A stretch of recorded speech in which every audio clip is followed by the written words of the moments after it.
Nos anos 20, Nova York era o lugar onde tudo acontecia. Manhattan havia virado a capital do mundo, o lar do glamour e da sofisticação. A cidade que nunca dorme.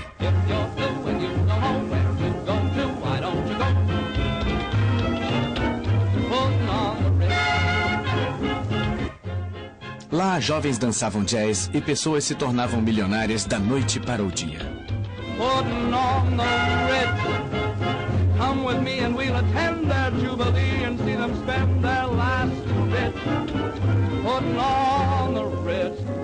Foi a festa mais duradoura dos tempos modernos.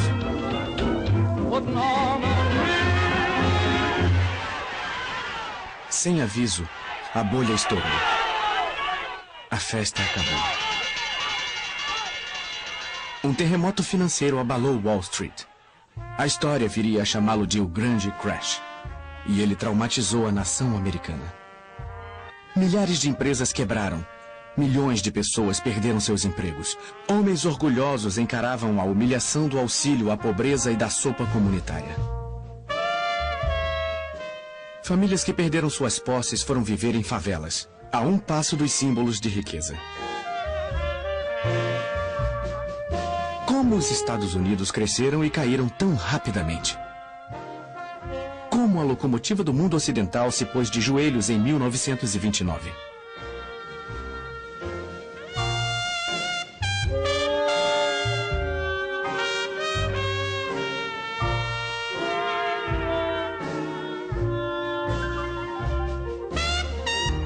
Relembrando 1929, o ano da quebra da Bolsa de Nova York. A ascensão dos Estados Unidos como potência global começou com sua participação na Primeira Guerra Mundial, de onde emergiram como a nação mais próspera da Terra. No início, os americanos não queriam participar da disputa entre impérios rivais europeus. Em uma posição de neutralidade com laços históricos com a Inglaterra e a França, os Estados Unidos lucravam muito vendendo armas, munição e alimentos para os dois países.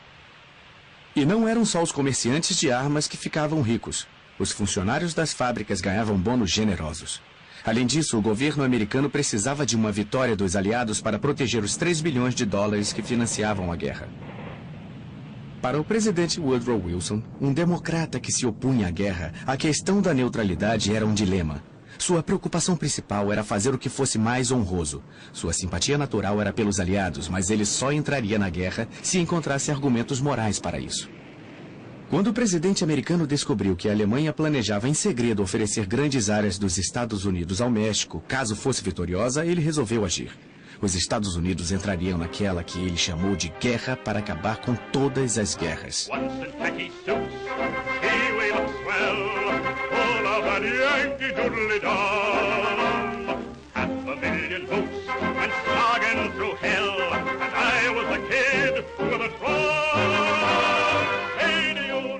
No verão de 1917, as tropas americanas rumaram para os campos de batalha europeus. Johnny, get your gun, get your gun, get your gun.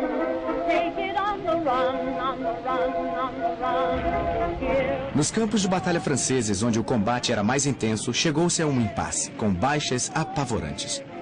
Milhões haviam morrido dos dois lados.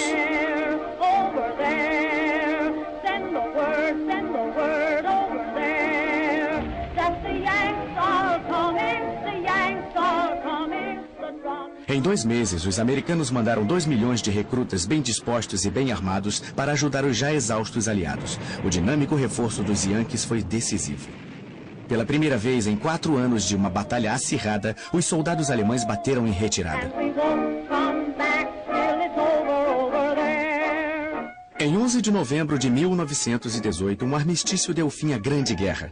O mundo inteiro comemorou. O presidente Wilson viajou para a França, onde foi saudado como um anjo da vingança. A investida americana de última hora ajudou os aliados a vencer a guerra e salvou a vida de muitos franceses. Mas em Paris, onde o Tratado de Versalhes seria negociado, o programa de paz não foi tão bem recebido pelos franceses, cuja sede de vingança discordava do desejo idealista de Wilson de evitar guerras futuras. Ao voltar para casa, Wilson descobriu que o ânimo de seus conterrâneos havia mudado. Muitos americanos, especialmente os republicanos que então controlavam o Senado, não queriam continuar envolvidos com assuntos europeus. Os Estados Unidos não assinaram o Tratado de Versalhes e a derrota democrata nas eleições presidenciais de 1920 marcou o fim de Wilson e de sua busca pela paz mundial.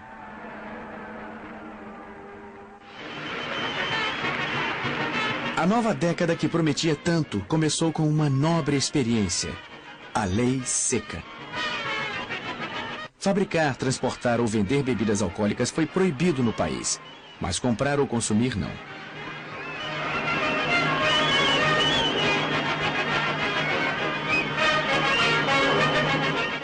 Por todo o território americano, milhares de litros de bebida alcoólica foram jogados fora. Pela primeira vez na história, uma nação ocidental votou a favor da Lei Seca, uma lei que se mostrou impossível de ser aplicada.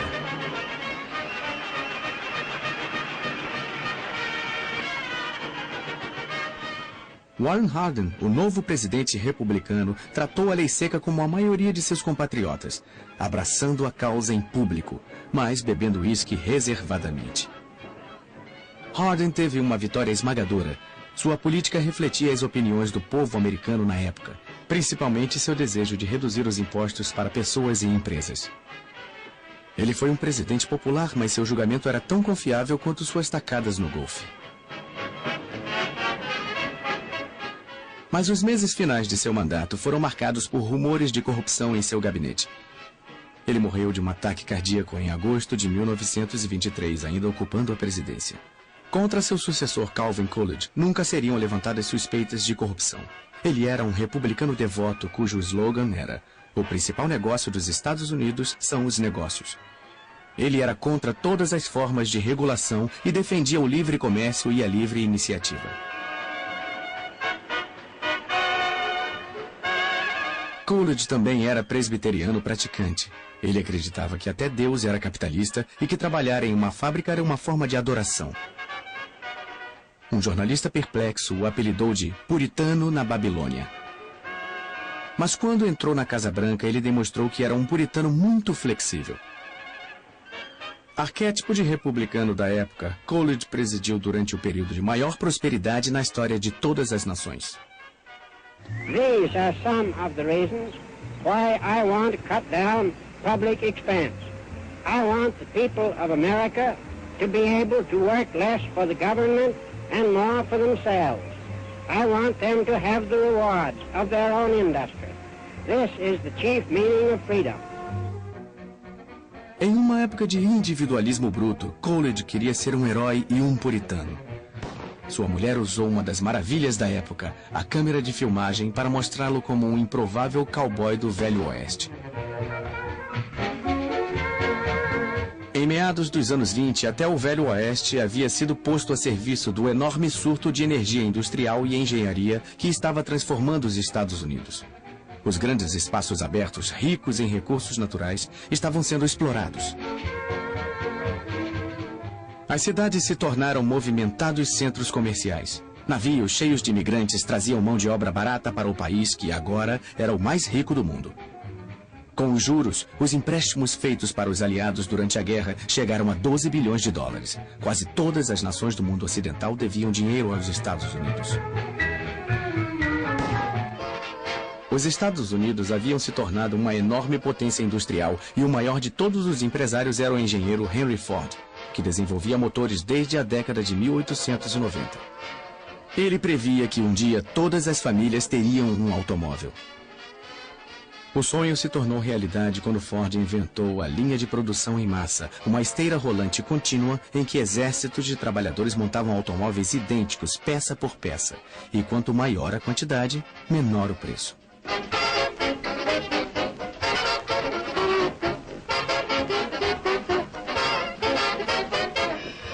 Quando Ford apresentou o sistema pela primeira vez em 1913, um único carro levava 12 horas e meia para ser montado. Ao final dos anos 20, uma unidade do Ford modelo T saía da fábrica a cada 24 segundos.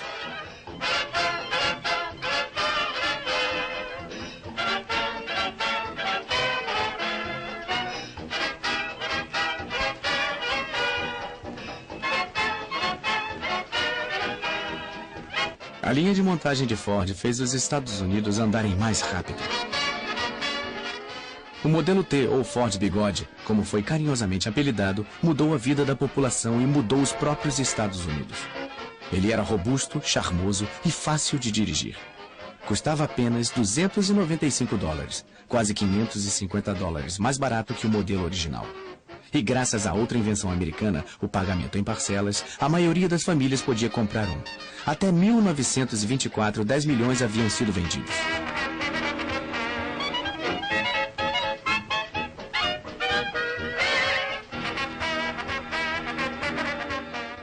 A indústria automobilística estava causando um enorme impacto na economia americana. Ela inspirou o mais veloz surto de construção de estradas da história. Em uma década, estradas de terra foram substituídas por rodovias de asfalto, cruzando todos os Estados Unidos.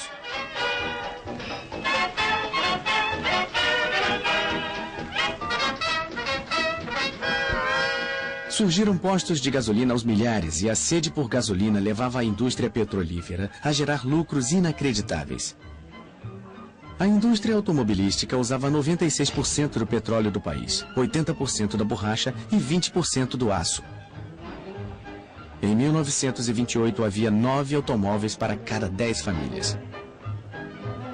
A produção em massa acelerou a fabricação e cortou os custos. Henry Ford classificou a nova técnica de Messias dos negócios. Um Messias que, sem dúvida, vestia um terno produzido em massa, pois os fabricantes de roupas americanos substituíram os trajes feitos sob medida por roupas prontas para usar e feitas para todos os tamanhos, idades e bolsos. Os salários de toda a classe trabalhadora aumentavam. E com os impostos mais baixos, as famílias americanas tinham maior poder de compra. A dona de casa e a moça trabalhadora que queriam a última novidade, a máquina de lavar roupas, a geladeira ou o aspirador de pó, economizavam tempo nas tarefas domésticas. I'm in the mood for food. I'm in the mood for food. So feed me, feed me, feed me. O rádio, originalmente produzido para a comunicação a longa distância, também se tornou um aparelho doméstico indispensável em meados dos anos 20, mas apenas as famílias abastadas poderiam arcar com esse modelo de $275. I'm in the mood for food. Campanhas publicitárias como estas transformaram um nicho de mercado em um mercado nacional. 11 milhões de rádios foram vendidos apenas em 1925. Eles traziam notícias, previsão do tempo, novelas e muita música para uma nação encantada.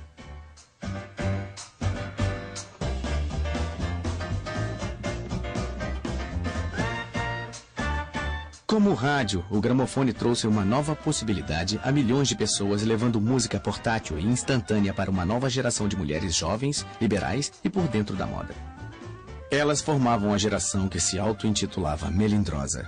Elas ditaram a moda e o estilo de toda uma década.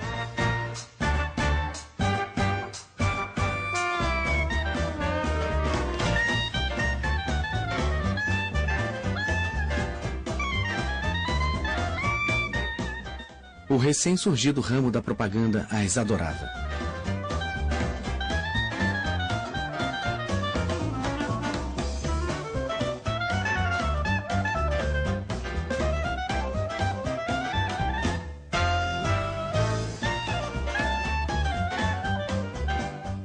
As melindrosas amavam um novo estilo musical chamado jazz, que os mais conservadores chamavam de decadente.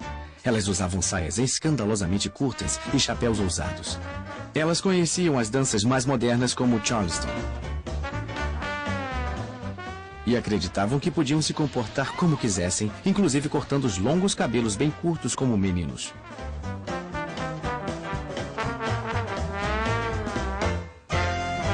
Festas animadas que duravam noites inteiras eram seu habitat natural.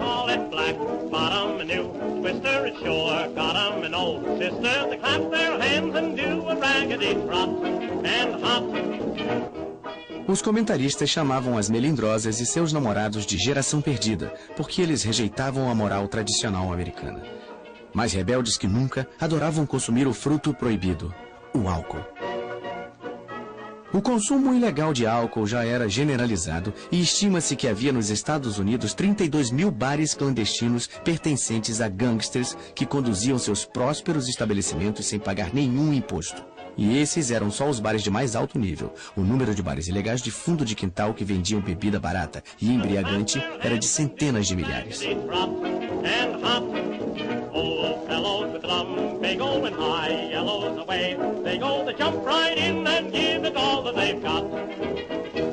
O homem que mais lucrava com a sede do país. Aí está ele vendo seu cavalo correr. Era Al Capone, o maior gangster de Chicago. Ele abastecia seus bares clandestinos com um enorme estoque de bebidas ilegais, a maior parte vindo de Cuba e do Canadá. A guarda costeira de vez em quando apreendia navios com cargas ilegais, mas emboscadas filmadas como esta raramente passavam de propaganda do governo. A guerra contra a bebida já estava perdida, embora ninguém estivesse pronto para admitir. Muito menos os cidadãos religiosos do meio oeste americano, cujo representante preferido era um pastor apocalíptico chamado Billy Sunday, que odiava álcool, mas adorava dinheiro. According to our standard of gold and silver, Abraham was worth $1.5 billion. David was worth $3 billion. Solomon was worth $5 billion. Solomon could have hired Andrew Carnegie for a butler, J. Pierpont Morgan to cut his lawn, and Andrew Mellon for a chauffeur, and John Dee to black his boots. America needs a tidal wave of the old-time religion. And I want to take a pledge in this audience to join me in a pledge that you will never rest until this old God-hating, Christ-hating, whiskey-soaked, Sabbath-breaking, blaspheming, infidel, bootlegging old world is bound to the cross of Jesus Christ by the golden chains of love. A corrente dourada de amor não podia ser encontrada nos estados do sul dos Estados Unidos. Lá, todas as classes, negros e brancos, ficaram de fora da prosperidade do norte. Os preços das colheitas caíram, e aqueles que temiam perder tudo procuravam alguém para culpar. Seus olhos encapuzados caíram sobre os judeus, os estrangeiros e principalmente os americanos negros. Numa época em que os Estados Unidos eram admirados em todo o mundo pela vitalidade de sua liberdade e pelo modo como recebiam os pobres e famintos da Europa, havia um exército sinistro de racistas radicais que se auto-intitulavam Ku Klux Klan, marchando pela capital do país sem que ninguém se pronunciasse contra eles.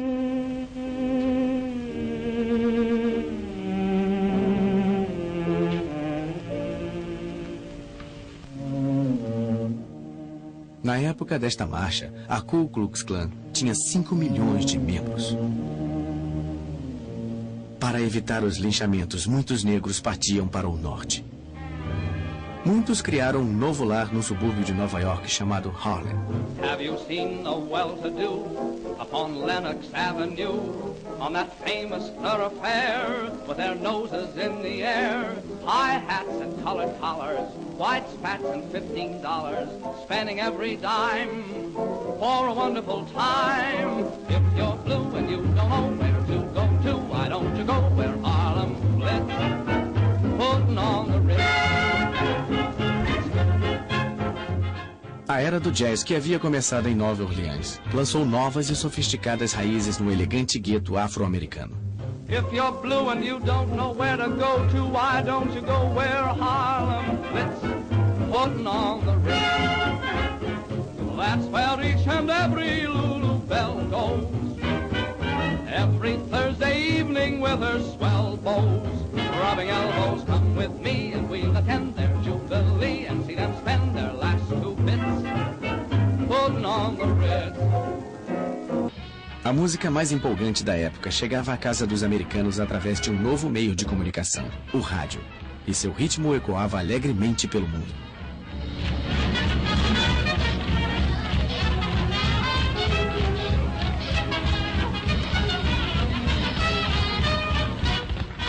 Junto com o jazz, a cultura popular foi dominada pelo cinema nos anos 20. O que começou como uma pequena novidade do showbiz se tornou uma forma bilionária de entretenimento. Os estúdios ficaram surpresos com o poder de atrair o público exercido pelos astros da tela como Mary Pickford e seu então marido Douglas Fairbanks. Mary Pickford havia se tornado a queridinha do país já em 1915. Quando os produtores de Hollywood perceberam seu valor, pagaram a ela $10 mil por semana, uma quantia que continuou aumentando durante os anos 20. Mas o rei do cinema mudo era o cômico britânico Charlie Chaplin. Ele enfraqueceu o poder dos magnatas do cinema dirigindo e produzindo seus próprios filmes. Seu filme Em Busca do Ouro lhe rendeu $2 milhões.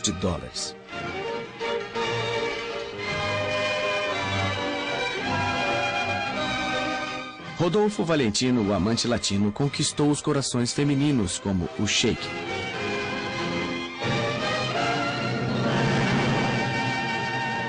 Ele morreu prematuramente em 1926 e foi homenageado com um enterro semelhante a um funeral de Estado. Pola Negre, com quem dividia a cena, vestiu trajes de luto. Os jornais do mundo todo noticiaram que as ruas da cidade se encheram de mulheres chorosas. Hollywood se deu conta de que seu futuro estava nos astros.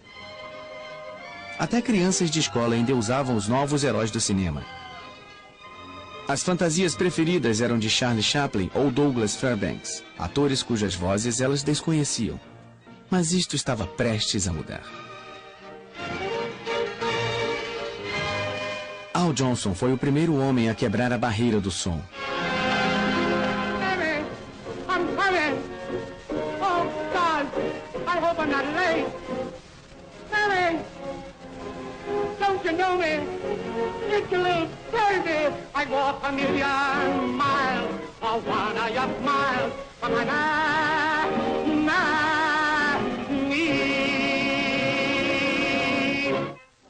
O cinema falado foi lançado pelo maior astro de teatro vaudeville num filme chamado O Cantor de Jazz, cujo sucesso não durou apenas uma noite, como muitos haviam previsto.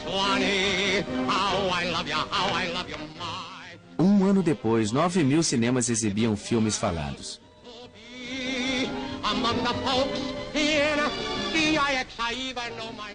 Mas o herói da vida real mais celebrado nos anos 20 foi Charles Lindbergh. Um homem que sonhou sobrevoar um dos maiores oceanos e que logo aterrissou no coração de todos os americanos.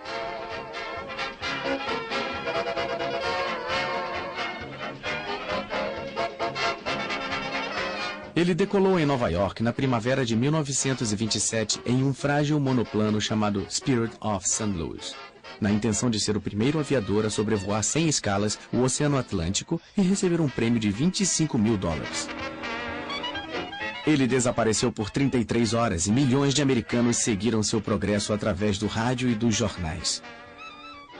Quando alcançou a costa da Irlanda, ele foi avistado por fazendeiros e uma mensagem de rádio avisou ao mundo que Lindbergh ainda estava no ar.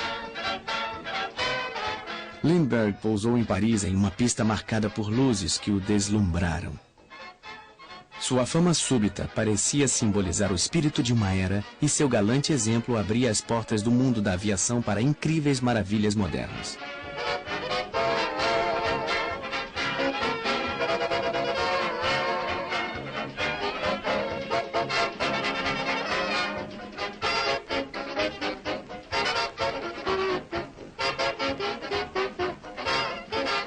Quando ele voltou, os nova-iorquinos homenagearam seu herói com uma chuva de papel picado que não foi igualada nos anos seguintes.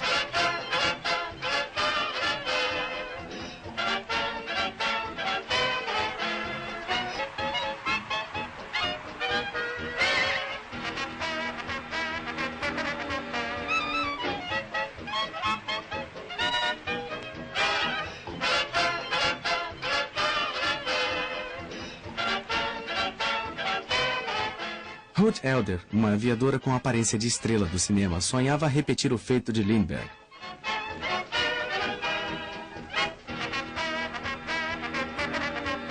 Mas ela teve que abandonar seu avião no Oceano Atlântico depois de cruzar 3.000 quilômetros.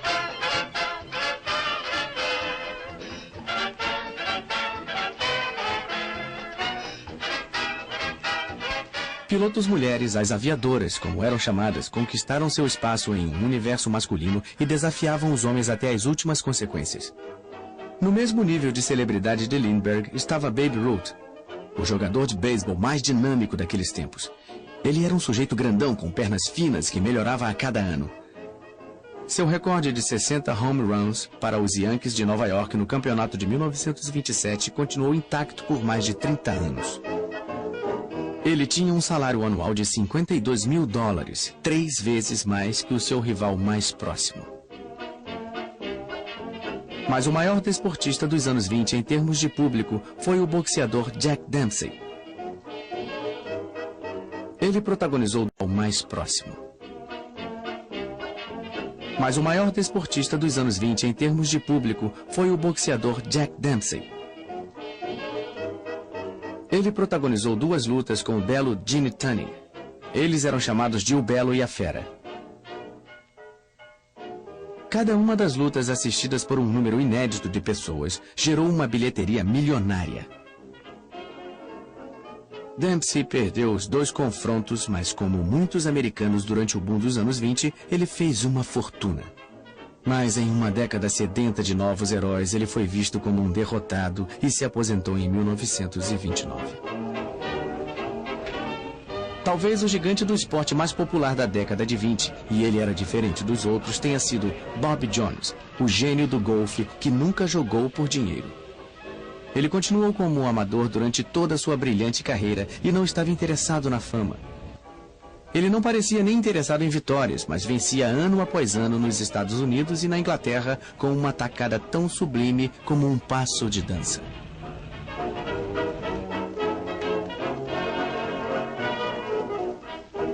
Ele foi o primeiro golfista a ganhar o Grand Slam, vencendo os 4 maiores torneios de golfe no mesmo ano, mas sempre será lembrado como um cavalheiro genuíno.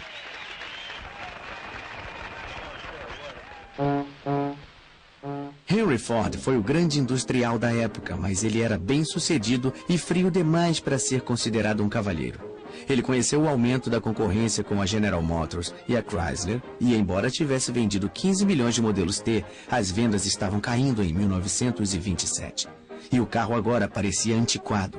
Só havia modelos pretos, mas logo as ruas foram invadidas por um novo automóvel.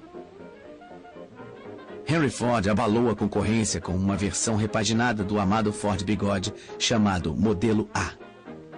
Para isso, ele agiu como um tirano, pois dispensou 60 mil empregados por 60 dias sem salário, enquanto construía uma nova fábrica. Lay off, people. Lay off, folks. None of your sarcastic jokes, cause Henry's made a lady out of Lizzie. Have you seen her? Ain't she great? She's something you'll appreciate. I'm sure you understand just what I mean. Why, everybody, everywhere is falling for her now. I'm talking about the new Ford, and boy, she is a wow. Lay off, people, lay off, folks. None of your sarcastic jokes, cause Henry's made a lady out of Lizzie. She once had rattles in her wheels, but now she's full of sex appeal, cause Henry's made a lady out of Lizzie. O modelo A também virou um sucesso de vendas. O crédito fácil ajudou os motoristas a substituírem os Fords Bigode pelo novo modelo. Na época, quase todos os carros já eram vendidos a crédito e quase todo mundo estava endividado. Bancos e agências emprestavam dinheiro rapidamente sem fazer muitas perguntas. Nos anos 20, a única coisa que os americanos gostavam mais do que os carros era da emocionante especulação no mercado de ações. No período de 1927 a 1929, muitos americanos ficaram obcecados com Wall Street, contagiados pela febre dos investimentos, já que o valor das ações continuava subindo. O crédito instantâneo fazia com que auxiliares de escritório, secretários, donas de casa, mineradores e mensageiros pudessem investir em ações pela primeira vez. Qualquer um podia comprar na margem, a crédito, com empréstimos de seu corretor. Em 1927, no auge do comércio de ações, 577 milhões de títulos foram negociados. Em 1928, Calvin Coolidge decidiu não concorrer a um segundo mandato como presidente. Suas realizações foram poucas, mas ele continuava popular porque durante seu governo, o nível de vida da maioria dos americanos nunca havia sido tão bom. Aos olhos do povo, ele era um ótimo presidente. Mas enquanto a economia continuava em ascensão, uma perturbadora corrente se escondia por baixo da prosperidade. O crédito instantâneo e o fato de o governo se recusar a regular a bolsa de valores, que estava fora de controle, anunciavam um desastre iminente. E muitos países europeus enfrentavam dificuldades para pagar suas dívidas de guerra com os Estados Unidos. A ascensão republicana continuou sob o comando de Herbert Hoover, que tinha sido secretário do Comércio desde 1920 e que muitos chamavam de arquiteto da prosperidade. Ele queria realizar um mandato ainda mais cheio de prosperidade e progresso. Durante a campanha presidencial de 1928, Herbert Hoover previu que os abrigos para pobres estavam quase em extinção e disse que os Estados Unidos estavam mais próximos de acabar com a pobreza do que jamais havia estado qualquer nação na história. Hoover representava o sonho americano. Aos 40 anos, ele havia se tornado multimilionário. Ou seja, ele sabia lidar com dinheiro. Mas seu próprio sucesso o levou a acreditar que todo homem deveria ser responsável pelo seu próprio bem-estar. O governo, disse ele, não deve interferir na vida das pessoas. Quando Hoover assumiu o poder na Casa Branca, ele prometeu extinguir a cultura dos bares clandestinos que os gangsters haviam criado em todos os Estados Unidos. Ele queria exterminar os grandes chefes de quadrilha como Al Capone, que havia acumulado uma fortuna de 30 milhões de dólares em 1927. Capone virou uma espécie de celebridade e até as torcidas dos jogos de beisebol o reverenciavam. Mas a violência aumentou. No Dia dos Namorados de 1929, Capone mandou seus pistoleiros para uma garagem de Chicago. 7 membros de uma gangue rival foram executados. Esta filmagem é uma reconstituição do massacre, mas as fotos contam por si só essa terrível história. Os assassinatos a sangue frio comprometeram o status de celebridade de Al Capone. Em 1931, Capone foi julgado por sonegação, por não pagar impostos sobre os lucros de suas atividades ilegais. Ele foi condenado e passou anos na prisão de Alcatraz.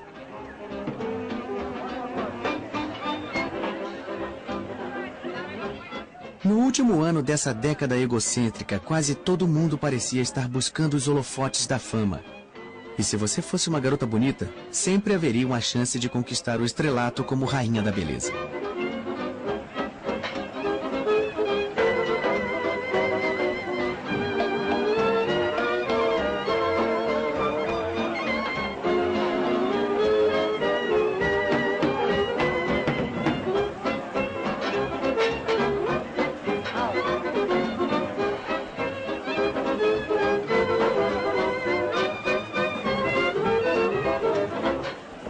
Era uma época em que feitos banais andavam lado a lado de feitos extraordinários, como os altíssimos arranha-céus de Manhattan.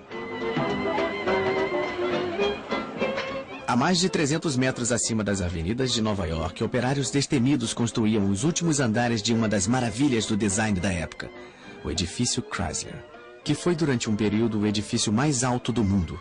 Ele foi construído por homens de profissão arriscada e o momento era perfeito para que se tornasse um símbolo dos loucos anos 20. Mas lá embaixo, na arena comercial das bolsas de valores de Wall Street, especuladores continuavam a comprar ações com um fervor que se tornou uma característica da época. Parecia haver uma certeza cega de que nada daria errado. Mas numa quinta-feira, no dia 24 de outubro de 1929, sem aviso prévio, a bolha estourou. Todos tentaram vender as ações que tinham. O pânico se alastrou e os preços caíram muito enquanto mais e mais investidores tentavam vender seus títulos.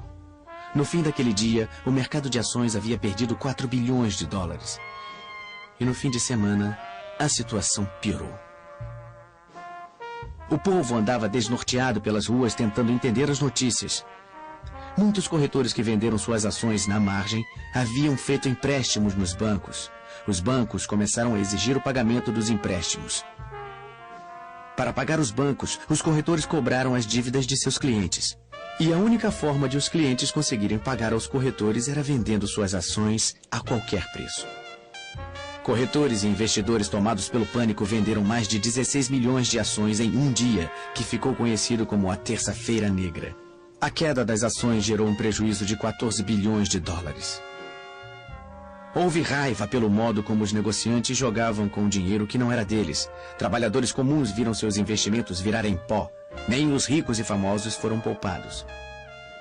Jack Dempsey, o campeão peso pesado aposentado, perdeu grande parte do que lutou para conseguir, 3 milhões de dólares. Como consequência imediata da quebra da bolsa, aqueles que tinham economias depositadas em bancos correram para sacar seu dinheiro com medo de que ele se perdesse. Diante da corrida pelo dinheiro em espécie, incapazes de recuperar os empréstimos de especuladores falidos, os bancos foram forçados a fechar as portas e declarar falência. Muitos perderam as reservas de toda uma vida e não tinham outra fonte de recursos para enfrentar a crise. Sem conseguir os empréstimos bancários necessários para fugir da tormenta, as empresas foram forçadas a fechar e milhares de trabalhadores ficaram desempregados. Pais que perderam suas casas tinham um semblante torturado de homens que sentiam ter fracassado com suas famílias. They used to tell me I was building a dream with peace and glory ahead. Why should I be standing in line, just waiting for bread? Once I built a tower up to the sun, brick and rivet and lime. Once I built a tower, now it's done. Brother, can you spare a dime? As reverberações do crash da bolsa se fizeram sentir em toda a economia mundial. Os bancos americanos que emprestaram dinheiro para a Europa para ajudar no processo do pós-guerra cobraram as dívidas numa tentativa de se manterem funcionando. A cobrança gerou uma crise financeira no exterior e os bancos americanos não conseguiram juntar o dinheiro necessário para sua própria recuperação. Como a miséria só aumentava, o presidente Hoover conclamou o homem mais rico dos Estados Unidos, John Rockefeller, o magnata do petróleo, na esperança de que suas palavras levantassem a autoconfiança abalada do país. These are days when many are discouraged. In the 93 years of my life, depressions have come and gone. Prosperity has always returned and will again. Hoover teimosamente insistiu que a maré ruim era temporária. Ele declarou em uma reunião oficial de negócios: os senhores chegaram 60 dias atrasados, a depressão terminou. A confiança do público no presidente diminuía. Ele então convocou um importante economista, o professor Babette, para aparecer com ele em um cinejornal. Mas não foi muito convincente. The country is very fortunate in having at the head of the nation at this time a mastermind such as President Herbert Hoover. Como a depressão se agravava, muitos cidadãos passaram a odiar Herbert Hoover.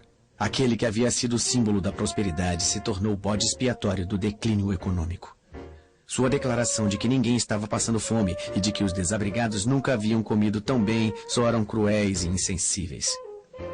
Sua aparente disposição em salvar empresas e bancos e deixar que os indivíduos se defendessem sozinhos parecia confirmar sua indiferença. Novos termos entraram para o vocabulário do povo: Hoover Stew, para a sopa servida aos pobres, e Hoovervilles, para as favelas onde as pessoas se abrigavam em barracos improvisados.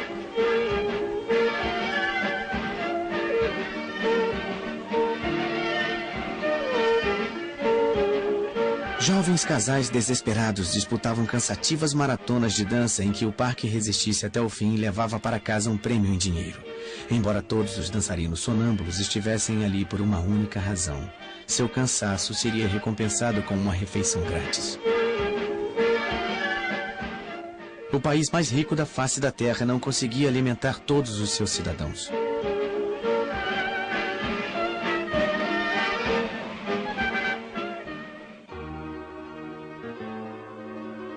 Apesar de tudo, algumas donas de casa em melhor situação se uniram para ajudar quem passava fome. Elas compravam uma certa quantidade de mantimentos e doavam para as famílias necessitadas uma porção que era distribuída por equipes de voluntários. Share a Meal, como era chamado o movimento, era um sistema arbitrário que não tinha o apoio do governo. O presidente achava que não precisava de ajuda e estava certo de que a recuperação ocorreria em breve. Para dizer isso, ele convocou o economista Roger Babson. Everything indicates that general business has turned the corner. I go further and say that 1931 should offer the greatest opportunities of any year for a generation. A previsão estava terrivelmente enganada. O clima era um mau sinal de que tempos piores estavam por vir.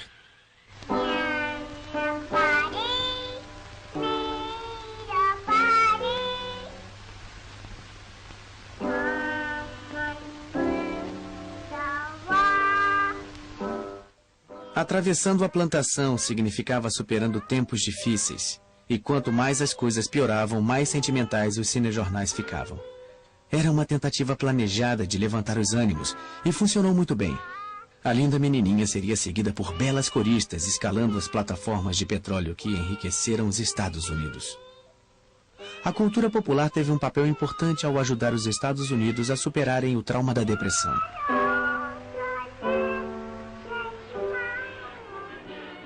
Na virada da década, a forma de entretenimento mais popular era o cinema. A maioria dos americanos assistia a pelo menos um filme por semana. A bilheteria semanal chegava a 100 milhões de espectadores.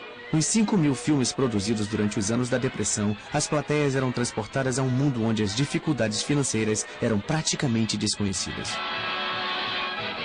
Os cinejornais também lembravam aos americanos que, por mais assustador que parecesse o futuro, nenhuma nação havia realizado tanto quanto os Estados Unidos. Apesar da depressão, a engenhosidade americana continuava a crescer. O Empire State Building se tornou o prédio mais alto e grandes navios transatlânticos continuavam a ser construídos. 75 miles from the Statue of Liberty. Como a lei seca havia proibido o uso de champanhe nos lançamentos, fazia-se um coquetel com água de cada um dos 7 mares.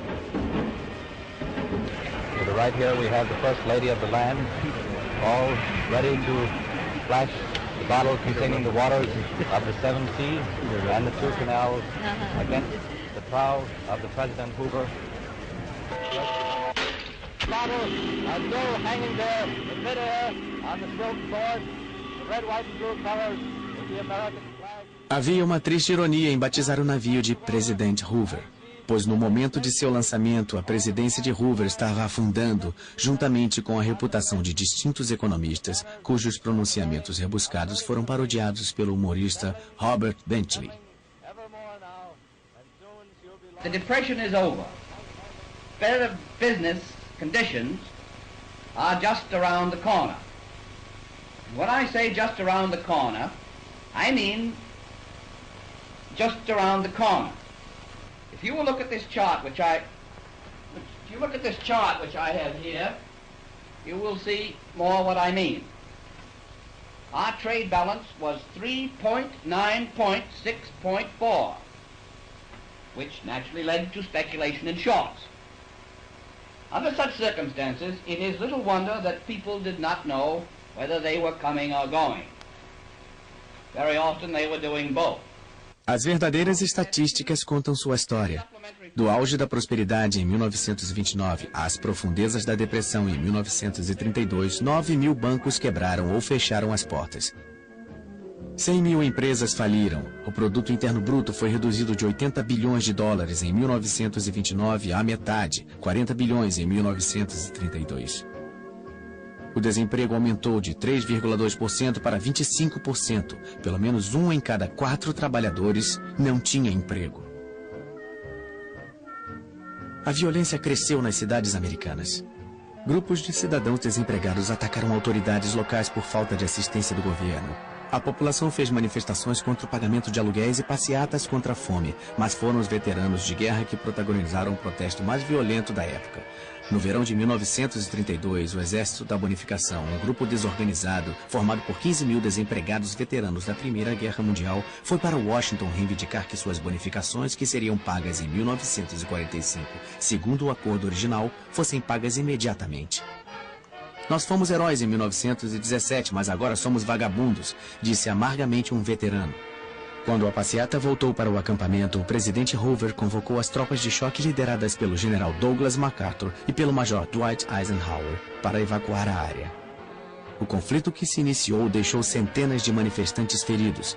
As imagens dos cinejornais registraram o espetáculo perturbador do exército dos Estados Unidos disparando contra cidadãos americanos. Os veteranos voltaram mais tarde tomando as escadas do Capitólio enquanto cantavam "Vamos mostrar a eles que somos americanos". A popularidade de Hoover despencou ainda mais. No final de 1932, o eleitorado finalmente perdeu a confiança nele e elegeu com grande vantagem Franklin Delano Roosevelt. Chegavam ao fim 13 anos de domínio republicano. No dia 4 de março de 1933, Franklin Delano Roosevelt foi empossado presidente dos Estados Unidos.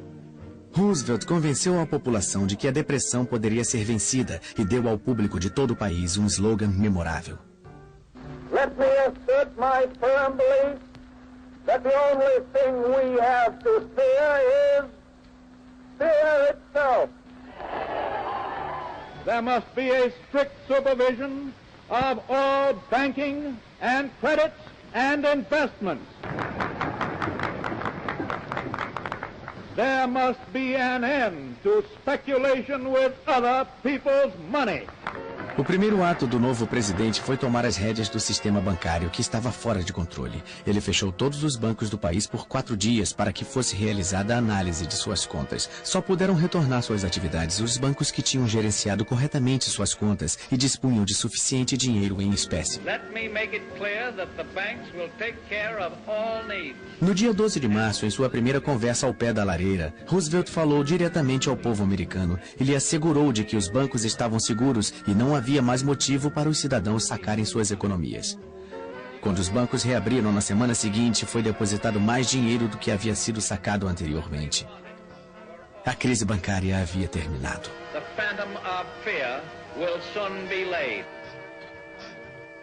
Roosevelt assinou então a lei que pôs fim à lei seca. Em todos os estados americanos, a nobre experiência havia sido um óbvio fracasso. A proibição deu origem a uma criminalidade exacerbada e fez com que mais da metade dos americanos se habituasse a desrespeitar a lei. O programa de assistência de Roosevelt, a Administração Nacional de Recuperação, era o coração de sua estratégia de longo prazo para diminuir o sofrimento causado pela depressão, tomando para si a responsabilidade pelo bem-estar do povo e criando novos empregos. A Casa Branca convocou Jimmy Durante, um comediante de Hollywood, como um excêntrico porta-voz. You've got a president now. He gave the land a new deal. You hold the cards, now you deal. You put shoulders to the plow. He gave us what we asked for, now pay him back somehow. Step out in front, get back of the president, and give a man a job. If the old name of Roosevelt makes the old heart throb, you take this message straight from the president and give a man a job. Now listen to me, everybody. Step out in front. Get back at the president and give a man a job. You know he bought a front. You know that. I know it. So step out and give a man a job. You know who's in back of this in NRA? No?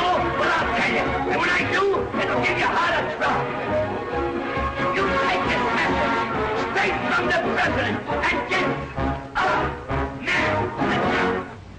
I have told you the story of our steady but sure work in building our common recovery. In my promises to you, I made 2 things plain. First, that I pledged no miracles. And second, that I would do my best. I thank you for your faith. Our troubles will not be over tomorrow, but we are on our way, and we are headed in the right direction.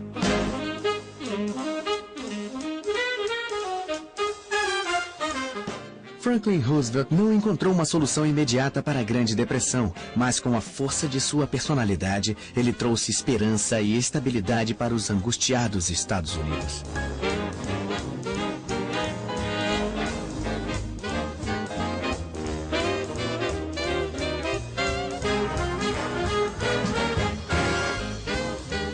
Aqueles que sobreviveram às tormentas que se seguiram ao crash da Bolsa de 1929 se lembrarão para o resto da vida dos anos que o precederam. Uma década idílica, divertida, irresponsável, porém maravilhosa. Os loucos anos 20.